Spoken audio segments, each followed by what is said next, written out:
The 4-Hour Workweek by Timothy Ferriss, which is a book that promises, well, nothing less than a full-on escape from the 9 to 5. A freedom to live anywhere Yeah. and join this group he calls the New Rich. Exactly. And the listener who sent these sources in, they were very clear. They're not looking for some, motivational fluff. They want the mechanics. How does this actually work? How do people achieve this kind of massive time, freedom, and mobility, not just the theoretical idea of getting rich someday? So our mission today is to really distill the hard strategy behind this idea of lifestyle design. We're going to move past the hype and get to the actionable stuff. And that's such a critical distinction he makes right at the start. What's that? He says, this book is explicitly not about saving money.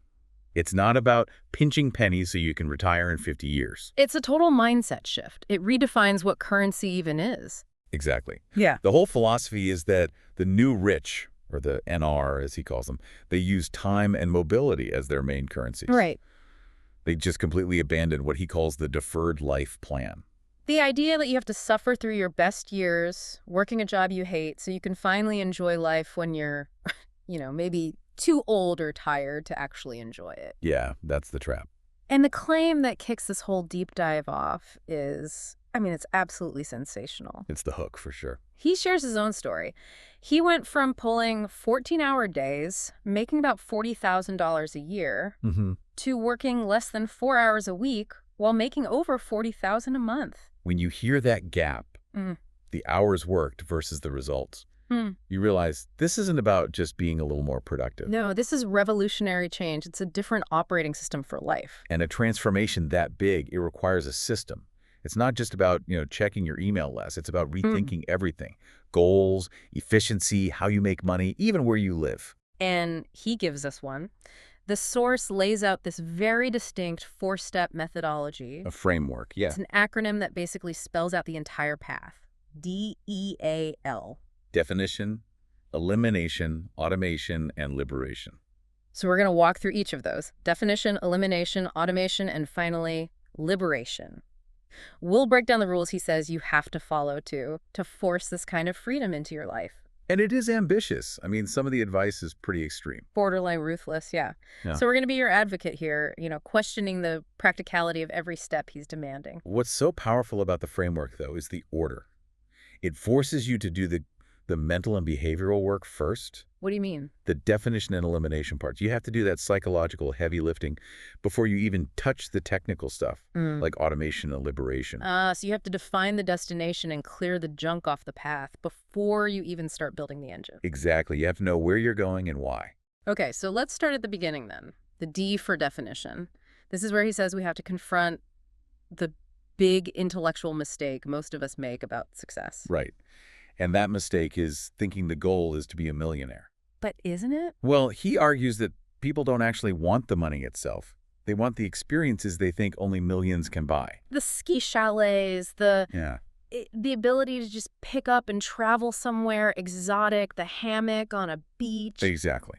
So the real goal is the millionaire lifestyle. But, and this is the key, without first needing to have $1 million in the bank. It's about shifting the goal from accumulating cash to accumulating time and mobility. That's the pivot. The fantasy isn't the number. It's the total control over your time and location that you think the number gives you. So to really get that, we have to understand the deep philosophical differences between the people stuck in the 9 to 5, who he calls the deferred, The D. and this new breed, the new rich, the NR. And these differences, they might seem subtle at first, but they represent a massive gap in how you see the world. Okay, lay them out for us. What's the first one? So the defer, their dream is often to work for themselves. Escape the boss, maybe start a small consulting business. Be your own boss. That's the classic dream. Right. But the new rich, they want others to work for them. They understand that true freedom, real scale, it comes from delegation and creating systems, not just creating a new job for yourself. Okay, that makes sense. What's next? The second thing is what they want freedom from. The defer just wants to get away from things they dislike. A terrible boss, pointless meetings. The daily grind. Yeah. The NR wants that too, of course. But they add something else. The resolve to actually pursue their biggest dreams without just falling back into what the author calls work for work's sake. W4W. I thought that was a really interesting concept. It's so insidious. Because after years of that structured grind, if you suddenly quit or retire, You feel lost. You don't know what to do with yourself. So you start working again just to feel busy, just to feel like you have a purpose. The NR defines goals that are so big and exciting that they just naturally push out that desire to just put in the hours. And the final one is the financial strategy. Right. The defer is always chasing the big one-time payoff. The IPO, selling the company, the retirement fund that pays out in 40 years. The pot of gold at the end of the rainbow? But the new rich, they prioritize daily cash flow first. That big payday might come, but it's secondary. They need reliable, automated cash coming in every day to fund the lifestyle now. Which leads directly to this idea of mini retirements. This is maybe the core lifestyle shift. It's brilliant. Because it just solves the misery of the deferred life plan. Instead of saving all your fun for this mythical retirement, which, I mean, he's right, it often leads to boredom or bad health. You sprinkle these mini retirements throughout your entire life. He mentions his own goal is to have 1 month of, what is it? Overseas relocation or intense learning for every 2 months of work. And that's the key. It's not a vacation. A vacation is for recovery. A mini retirement is for transformation. So you're not just sitting on a beach, you're learning a new skill, like competitive dancing or volunteering or immersing yourself in a new culture. Exactly. It's Yeah. alternating these periods of super focused work with periods of super focused living. You work when you're most effective, and you learn and grow when you're not. It makes life more productive and more enjoyable. But to pull this off, you have to be willing to operate outside the normal rules of society. You have to be willing to question everything. Which brings us to that wild story, the Chinese kickboxing national championship. Yeah, this is his dramatic analogy for the whole mindset. He won a gold medal with just 4 weeks of training. And he says the point wasn't about being the best fighter, it was about reading the rule book to find loopholes. Unexploited opportunities. So the rules of that specific sport, Sanshou had 2 big ones he found. First was about weight. He talks about cutting 28 pounds in 18 hours. I mean, Right. that sounds incredibly dangerous. Oh, it's extreme dehydration. But what it meant was that after the weigh-in, he could rehydrate and fight opponents who were literally 3 weight classes lighter than him. So he was gaming the system. I mean, is that really the message? To win, you have to find these almost unethical loopholes. The source presents it as a radical example of just testing assumptions, questioning if the common way is the only way. And the second exploit was even more specific to the rules. What was that? If you pushed your opponent off the raised platform 3 times in a round, you won. Automatically. He just shoved people off the stage. Pretty much. He won all his matches by technical knockout without needing to be a great puncher or kicker. He compares it to the Fosbury flop in high jumping. Exactly. Everyone's doing it one way, the straddle jump. Then Dick Fosbury comes along, goes over the bar backwards, head first, and wins the gold. Now, everybody does it that way. So the point isn't about cheating. It's about intellectual dominance. It's about realizing the unspoken rules of the real world, like you have to work 50 hours a week, are just the illusions. They're sacred cows waiting to be tipped over. But tipping them over, I mean, quitting your job to travel for 6 months, that's terrifying for most people. The fear of failure is real. It's the #1 dream killer. Which leads directly to the antidote he proposes. Fear setting. This is goal setting in reverse. Exactly. It's a systematic way to neutralize that paralysis. It has 3 steps. First, you define the absolute worst-case scenario, the nightmare. So if I quit my job to travel, what's the absolute worst that could happen? I run out of money, I come back and I'm homeless, my career is ruined. You write it all down. Be specific and tangible. That's step 2. You define simple steps you could take to fix that nightmare. If you run out of money, could you get a temp job? Could you stay with your parents for a month? How do you get back to square one? It forces you to see that there's almost always a safety net, even if it's one you don't love. And that's the breakthrough. That's step 3, the realization that the worst-case scenario is almost never fatal. He calls them mere penny pinches on the journey of life. Right. The recovery is usually pretty quick. But we choose the misery we know over the uncertainty of a failure that's actually, totally recoverable. The story of Hans the lawyer is perfect for this. Absolutely. Miserable in his high-paying corporate job, dreading every morning. He goes skydiving and has this epiphany. That the fear is worse than the actual risk. So he quits, moves to Brazil, starts a surf company, meets the love of his life, and nothing catastrophic happens. His old colleagues thought he was insane, throwing away his career. But Hans showed that the fear was just a disguise for a false kind of optimism. The hope that things would somehow get better if he just kept grinding. Fear setting makes the risk tangible and usually much smaller than you imagine. So once you've cleared that mental block, you can move to the positive side. Dreamlining. This is how you turn that vague "I want freedom" into a concrete target. So you define specific dreams in 3 categories. Having things, like a new car. Being something like fluent in a language. And doing things, like taking a trip, and you put a timeline on it, right? 6 or 12 months. Yes, the timeline is key. And then you calculate what he calls the target monthly income, or TMI, to fund those exact dreams. This is the calculation that makes the whole millionaire lifestyle suddenly seem achievable. It's the key that unlocks it, because it moves the goalpost from this giant, scary number, $1 million, to a manageable monthly cash flow number. So walk us through the formula. How does it work? You add up the monthly costs for all your goals. So your rent, plus maybe the lease payment on that Aston Martin you want. Yep. Then for one-time goals, like a trip, you divide the cost by the number of months in your timeline. So a $900 trip over 6 months is only about $150 a month in your TMI. So you're basically amortizing your dream. Exactly. Then you add 1.3 times your current monthly expenses. That extra 30% is a buffer for savings and emergencies. And what you're left with is a single concrete number. You don't need to win the lottery to drive that Aston Martin. You just need an automated income stream that reliably brings in, say, $2,000 a month for the lease. It completely shifts your focus from accumulating wealth to generating targeted cash flow. And he says to build the muscle for this, you have to do these comfort challenges. Yeah, the Learn to Propose challenge. It's about developing the habit of making decisions, of being assertive. So instead of asking where should we eat, you just propose a place. Stop asking for opinions on low-stakes stuff and just offer a solution. It builds the decisiveness you'll need to make these bigger life changes without constantly seeking approval. Okay, so we've defined the target with surgical precision. Now we get to step 2 of DEALE for elimination. If definition is figuring out what to do, elimination's about figuring out what not to do. And he starts with a really important distinction, the difference between being effective and being efficient. Yes, effectiveness is doing things that get you closer to your goals, your dreamlines, and your TMI. Efficiency is just doing any task, important or not, in the fastest way possible. So you can be incredibly efficient at answering emails all day. But if none of those emails are actually moving the needle on your goals, you're just being busy. You're not being effective. Being busy is lazy thinking in disguise. I like that. It is.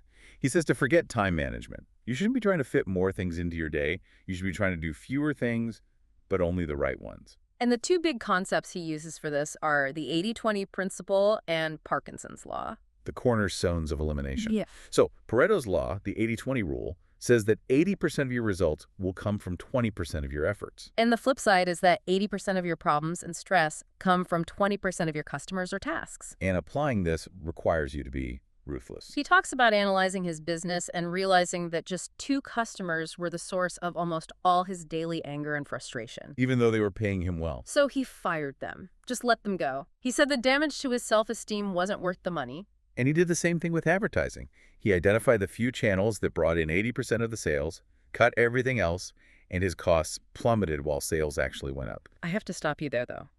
Firing paying customers. Cutting 250 affiliates like he did. I mean, to the average person, that sounds like you're just throwing money away. How does he justify that? It comes down to a time cost analysis. The time and energy you free up by getting rid of that problematic 80% could be redirected to the top 20%. So you can serve your best customers even better. And they often end up buying more. You shift your focus from putting out fires to optimizing what works. The core idea is that most things just don't make a difference. Being overwhelmed is just as unproductive as doing nothing, but it's way more stressful. Okay, so that's 80-20. What about Parkinson's law? That's the idea that a task will swell in importance and complexity to fill the time you allot for its completion. If you give yourself 8 hours to do something, it'll take 8 hours. But if you give yourself 2 hours, you'll probably get it done in 2 hours. The solution is to use short, non-negotiable deadlines to force focused action. It's not about working faster. It's about cutting out the procrastination. He uses that college paper story as an example. Yeah, a paper worth 25% of his grade was due in 24 hours, and he lost all his data. So instead of asking for an extension, he just pulled an all-nighter, found a new company to interview, and wrote the whole 30-page paper. and got one of his best grades ever. The deadline was so tight it forced him to be effective. There was no time for distractions or perfectionism. So to create that environment of focus, he recommends a low-information diet. This is a radical one. He calls it cultivating selective ignorance. Based on that quote, a wealth of information creates a poverty of attention. Exactly. We live in this culture where being informed is a status symbol, but being overloaded with information actually stops us from focusing on the few things that really matter. It's so counterintuitive, though. He says he never watches the news, has bought one newspaper in 5 years. How does a person function like that without feeling totally out of the loop? He argues it gives you more actionable knowledge, not less. For big things like voting, instead of reading 100 conflicting articles, he just asks a few smart friends he trusts for a summary. He outsources the information filtering. So you only consume information that directly helps you achieve your goals or improve your relationships. Anything else is just noise. And that applies to your daily to-do list too. He has a strict rule. Never have more than 2 mission-critical tasks for any given day. The litmus test is asking yourself, if this is the only thing I accomplish today, will I be satisfied? If the answer is no, it's not a critical task. And if you're stuck between a few things, ask what will happen if you don't do one of them. Often, the urgent stuff isn't actually important. We invent busy work to avoid the one hard thing we really need to do. And this focus on 1 or 2 things makes multitasking impossible, which is the point. He says multitasking is just a way to feel productive while actually getting less done. Do one thing from start to finish. So this all leads to how we handle the biggest time wasters, email and phone calls. The strategy is deflecting and batching. You have to limit people's access to your time. So first, turn off all the dings and notifications for email. And never ever check email first thing in the morning. Do your most important task before 11 a.m. And then you batch. Check email only twice a day. He suggests noon and 4 p.m. And you have to be disciplined about it. The reason is what he calls setup charges, or mental overhead. Every time you switch from writing a report to checking an email to taking a call, you lose focus and momentum. He does the math on it, right? Yeah. He says even if checking email just once a week costs you, say, $80 in lost sales from slow replies, but it saves you 10 hours of focus time, which is worth $200 of high-value output, you're still ahead by $120. Suppose you get 10 hours of your life back. So you're always asking that question from his mentor, am I being productive or just active? That's the core of elimination. And to get good at this, you have to get comfortable with saying no. Revisit the terrible twos challenge. For 2 days, just say no to every request that won't get you fired. He says you have to just practice saying, sorry, I can't, I've got too much on my plate. You're just conditioning yourself to reject things that aren't critical. Okay, so we've defined our goals, we've eliminated all the noise. Now for the third step. A for automation. This is where you build the vehicle that actually funds the dreamlines and protects the time you just freed up. He calls this vehicle the Muse. And it's not just a side hustle. It's a business specifically designed to generate income on autopilot, that reliable cash flow that you need. The example he uses is a guy named Doug Price and his business, ProSoundEffects.com. It was making good money, but he was only working on it for a couple of hours a week. Which begs the question, how is that possible? And the answer is the infrastructure secret. Realizing that the most successful companies don't actually do everything themselves. Right. They don't manufacture, they don't answer phones, they don't ship things. They use rentable infrastructure. So how did Doug's model work? It was almost completely automated. A customer would click a pay-per-click ad, go to his simple Yahoo store, and buy some digital sound effects. Okay. That order automatically created an email to Doug. A few times a week, he'd press a button to charge the cards, and then he'd email a purchase order to the manufacturer, who would then drop ship the product directly to the customer. He never touched it. And the key financial part was that he paid his suppliers on net 90 terms. Yes, the negative cash flow cycle. He got the customer's money immediately, but didn't have to pay his supplier for 90 days. So you're basically using your customers' money to fund your operations. You have positive cash flow from day one. It's the secret sauce. It minimizes risk and keeps the business healthy, which is essential for that daily cash flow the NR needs. This all leads to his rules for designing the perfect Muse, the perfect automated product. Rule number 1, it has to serve a niche market. Don't try to compete with Walmart. Find a small, passionate audience you can dominate. And it should be a product, not a service, because a service requires your time. The pricing rules are also super specific. It has to cost the customer between $50 and $200. Why that specific range? Anything cheaper, and the customer service headaches will eat up all your profit. Anything more expensive, like over $500, and people will want to talk to a salesperson, which kills the automation. You want a price point that's high enough for good margins, but low enough for an impulse buy online? And you need a huge markup. He aims for 8 to 10 times your cost. If it costs you $10 to make, you need to sell it for at least $80. That markup is your safety net, your insurance policy. Right. And counterintuitively, higher prices often attract better, lower-maintenance customers. They value their time just like you do. And manufacturing should be quick, no more than 3 or 4 weeks. Yeah, that keeps you agile. You can adapt to demand without tying up a bunch of money in inventory. But the single greatest idea in this section, I think, is the testing strategy. Oh, absolutely. Testing customer demand before you create the product. It eliminates almost all the financial risk. This is micro-testing. Instead of building a product and hoping it sells, you use cheap tools like Google Ads and a simple landing page to see if people will even click buy first. So you create a few simple ads for a product that doesn't exist yet. Drive them to a one-page website that describes it and see what percentage of people try to order it. He gives the example of the yoga DVD that was making $750 a week in profit from AdWords before the creator even filmed the DVD. If the test works, you build it. If it doesn't, you've only lost a tiny amount on ads. It's brilliant. So once the muse is up and running and the money's flowing in, the next layer of automation is outsourcing. Not just your business, but your life. This is where geo-arbitrage comes in, leveraging the cost of living differences around the world. Earning in dollars, but paying assistants in rupees, where a virtual assistant might cost $4 to $15 an hour. He describes having a $4 breakfast in Buenos Aires while his team in India is working for him. Now, I have to ask about the ethics of that. Is he positioning this as taking advantage of global wage gaps? That's a fair question. The book frames it not as exploitation, but as participating in a global market. It argues those rates are often very good for the local economy and provide valuable experience. The focus is on paying for completed results, not just hours, which can be a win-win. Plus, there's a huge time zone advantage. Absolutely. You give an assignment to your VA in India at 5 p.m. in New York, and it's done and in your inbox when you wake up. It's like having a 24-hour operational cycle. And he talks about outsourcing personal stuff, too. The A.J. Jacobs story is hilarious. Yeah, the editor from Esquire who outsourced finding a rare toy for his kid and even arguing with his phone company. But the craziest part was when he outsourced his worry. He delegated his neuroses. He was stressed about a deal, so he told his assistant, I want you to worry about this for me.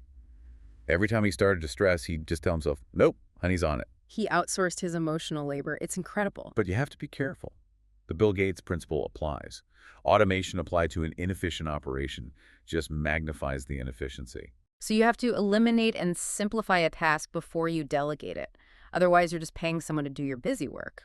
And you have to measure the cost per completed task, not cost per hour. Right, because a $10 an hour VA who takes 20 hours to do something is way more expensive than a $50 an hour expert who does it in 1 hour. It's all about effectiveness.